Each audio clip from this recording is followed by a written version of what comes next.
Hola amigos, hoy os traigo un nuevo vídeo sobre la guerra de Troya, un combate, un duelo que tuvo lugar en dicha guerra. Todos hemos oído y leído acerca de Troya, una gran epopeya escrita por Homero, la Ilíada, el poema más antiguo de Occidente. Hoy contamos con una parte de su historia, su mito o su leyenda. Se trata de uno de los duelos más importantes que tuvo lugar entre el príncipe Héctor y Aquiles, los mejores guerreros a ambos bandos. Todos conocemos a Aquiles, su leyenda y su mito. No podemos añadir nada más porque es una persona muy conocida. Pero cabe mencionar que Héctor también fue un buen guerrero. Y aquí os dejo parte de su historia. Espero que disfrutéis, lo paséis bien y os suscribáis. Muchas gracias y os dejo con el vídeo.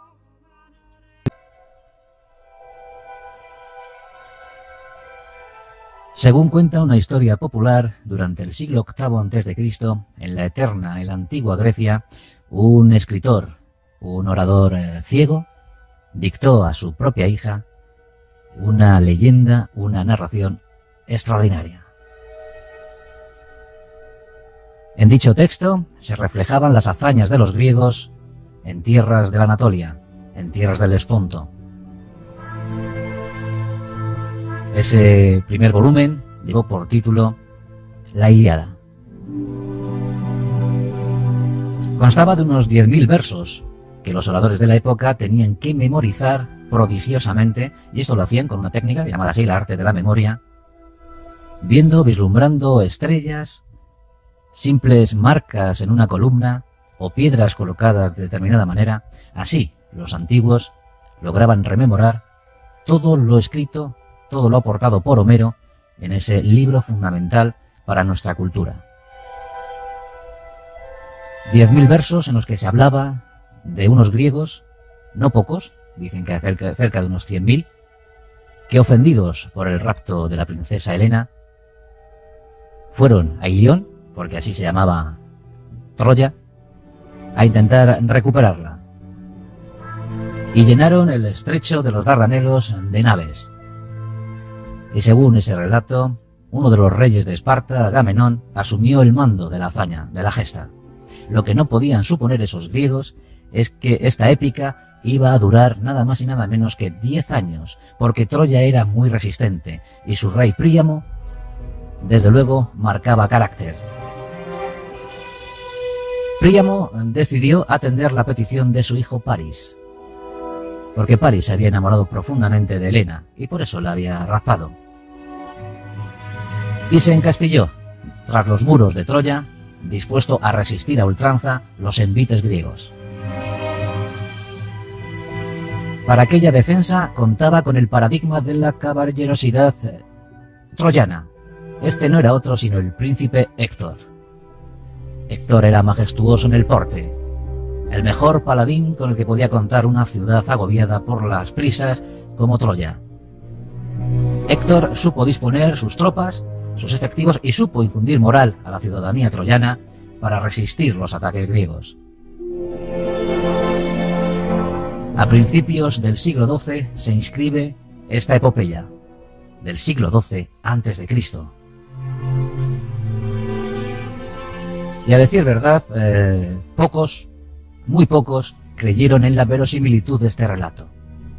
Tan solo un excéntrico, un aventurero, para algunos loco, llamado Heinrich Schliemann, en el siglo XIX, dio tintes creíbles a la historia de Troya, a lo contado por el poeta Homero, y consiguió resucitar aquel viejo sueño de los griegos, y consiguió recuperar las ruinas de la maravillosa Troya, de las diferentes Troyas, porque hubo muchas, no menos de 9.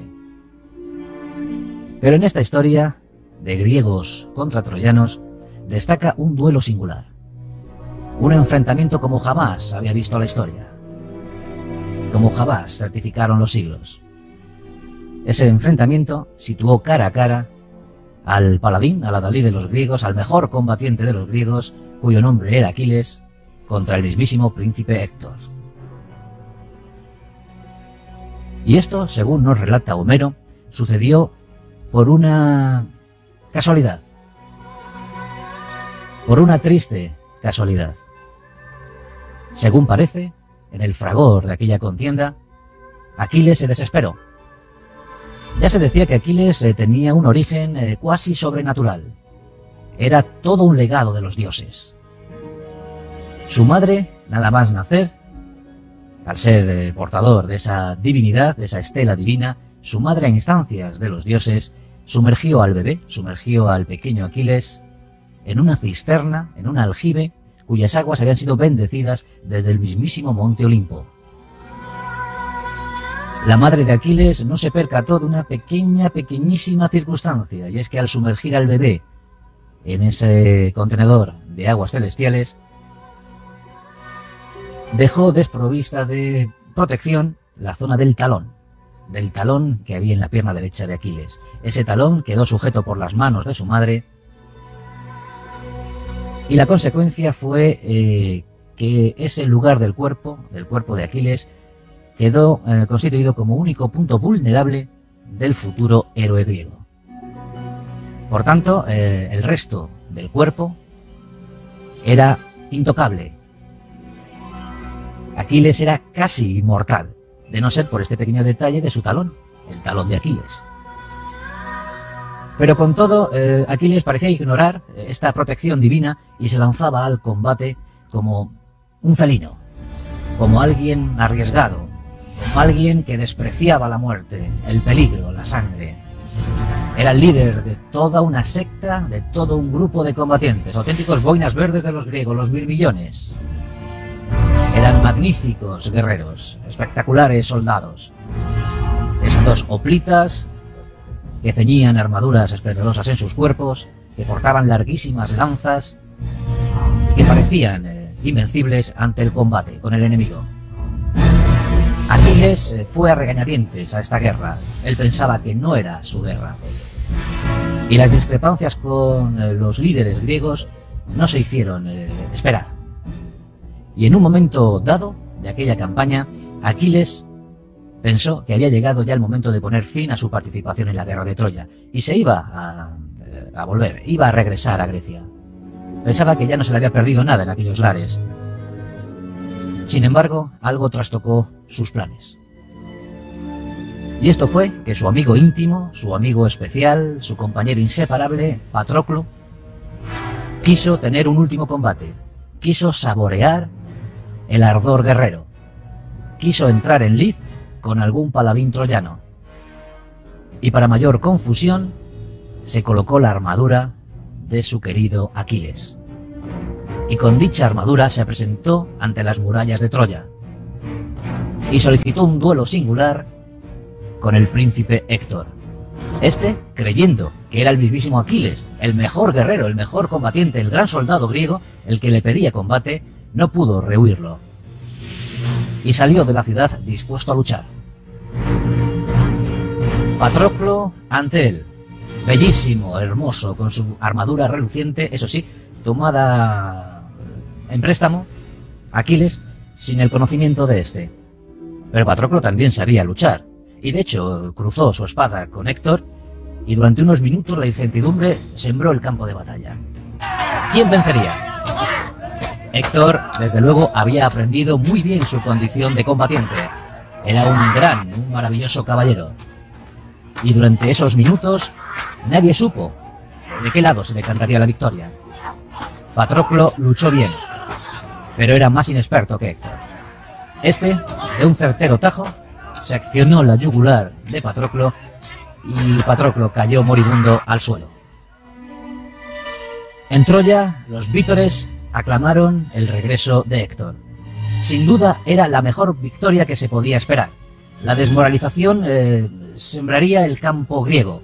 Seguro que esto pondría fin a la guerra. Habían perdido al mejor de sus combatientes, al mejor de sus hombres. No obstante, pronto la noticia circuló entre los griegos. Aquiles, a punto de embarcar rumbo a Grecia, se enteró de que alguien había tomado su armadura y se había presentado ante los troyanos. La desesperación anidó en su alma cuando le comunicaron que el que había tomado esa armadura y que yacía ahora muerto ante las murallas de Troya no era otro sino Patroclo, su querido, su amado Patroclo. Con rabia, Aquiles rindió honores a su amigo, a su compañero.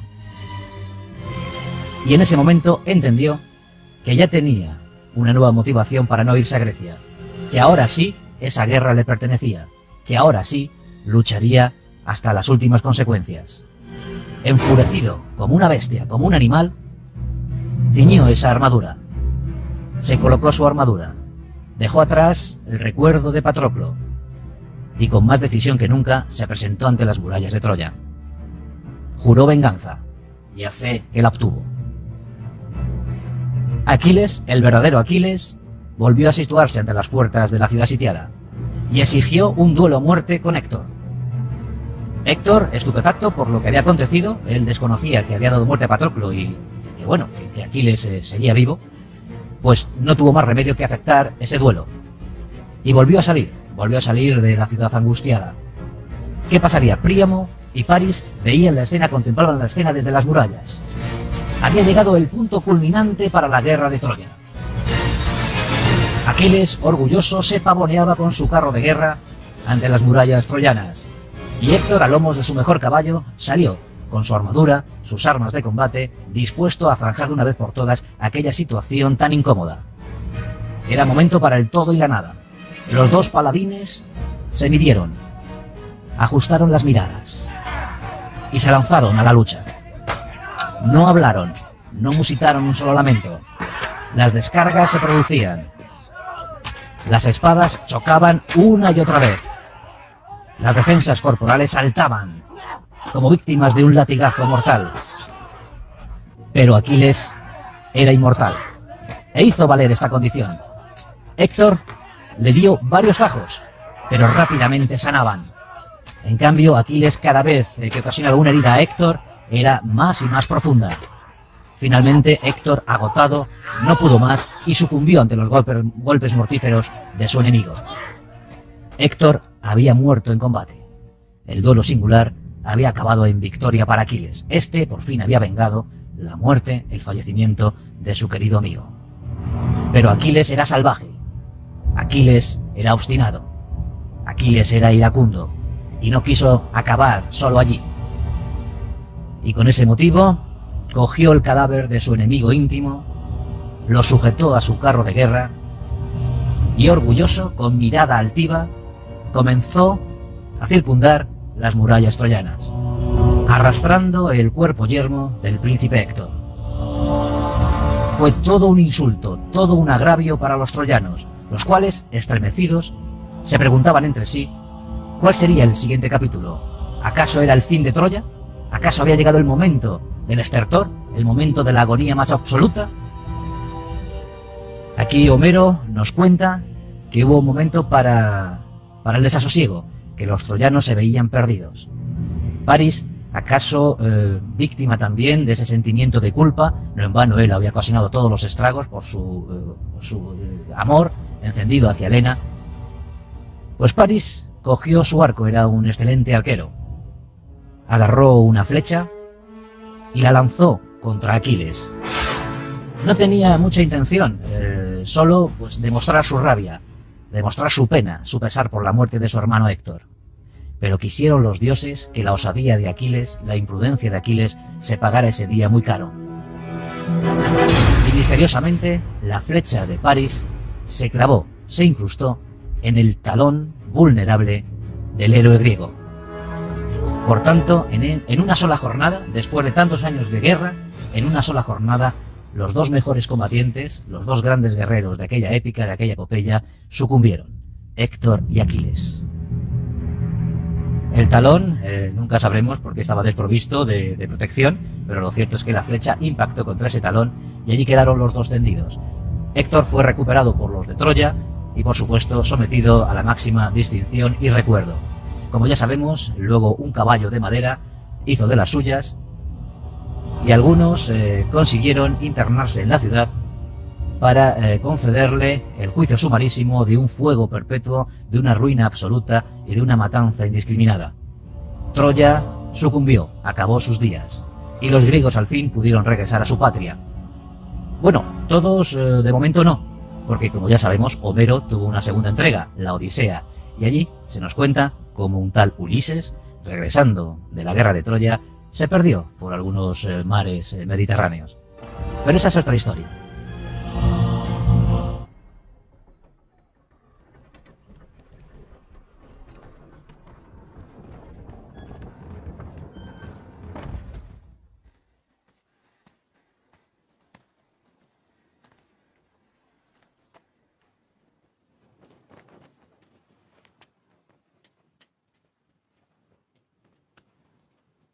Ya he vivido este momento en mis sueños. Hagamos un pacto. Con los dioses como testigos prometemos que el vencedor permitirá que el vencido tenga unos funerales apropiados. No hay pacto que valga entre leones y hombres.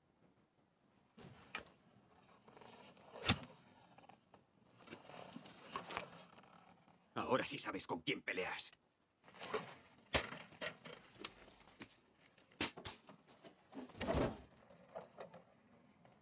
Ayer creí que eras tú con quien luchaba. Y ojalá hubiera sido tú. Pero concedí a aquel niño el honor que merecía. Le concediste el honor de tu espada. Esta noche no tendrás ojos, oídos ni lengua. Vagarás por el infierno ciego, sordo y mudo. Y todos los muertos sabrán que eres Héctor, el iluso que creyó matar a Aquiles.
Arriba, príncipe. Levántate. Una piedra no me arrebatará la gloria.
Y hasta aquí todo por hoy. Nos vemos en un próximo vídeo. Espero de corazón que hayáis disfrutado. Intentaré subir material nuevo 2 veces por semana. Espero contar con vuestra suscripción y vuestro apoyo. Muchas gracias y nos vemos en el próximo vídeo. Chao.